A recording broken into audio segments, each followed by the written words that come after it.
চলো আজকে তোমাদেরকে ছোট্ট করে একটা গল্প বলি। আমার এক্সের সঙ্গে আমার কেন ব্রেকআপ হয়েছিল সেটাই তোমাদের সাথে শেয়ার করব। আমার নাম রিমা।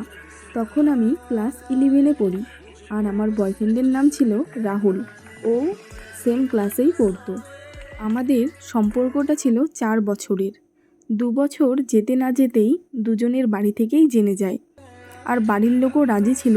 তাই সম্পর্কটা নিয়ে আমাদের মধ্যে তেমন দুশ্চিন্তাও ছিল না। তার থেকেও বড় কথা, আমরা দুজন দুজনকে প্রচণ্ড পরিমাণে বিশ্বাস ভরসা করতাম।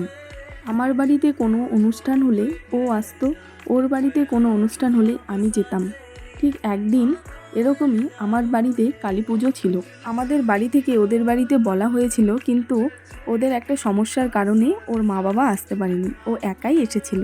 পুজো শেষ হতে হতে যেহেতু অনেক রাত হয়ে গিয়েছিল, তাই সেদিন আর ও বাড়ি যায়নি, আমার ভাইয়ের সাথেই থেকে গিয়েছিল। পরদিন সকালে চা খাওয়ার সময় ও আমার মাসির মেয়েকে দেখে বলল, এই মেয়েটা কি? একে তো আগে আমি কখনো দেখিনি।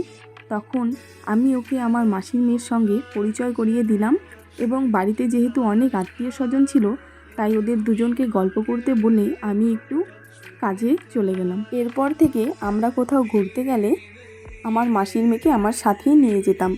এভাবে ওদের মধ্যে একটা ভালো বন্ধুত্বের সম্পর্ক তৈরি হয়েছিল। তাতে অবশ্য আমার কোনো আপত্তি ছিল না, কারণ ও তো আমার মাসির মেয়ে বনি, আর ওকে আমি ভীষণ ভরসা করতাম। বেশ ভালোই চলছিল আমাদের সম্পর্কটা। হঠাৎ লক্ষ্য করতে থাকলাম যে রাহুল আর আগের মতো আমার সাথে কথা বলছে না, দেখা করছে না। যেই ছেলে আমার সাথে দেখা করার জন্য পাগল ছিল, এখন আমি বলার পরেও সে আমার সাথে আর দেখা করছে না, এমনকি আমাকে ফোনও করে না। এভাবেই কেটে গেল 6টি মাস।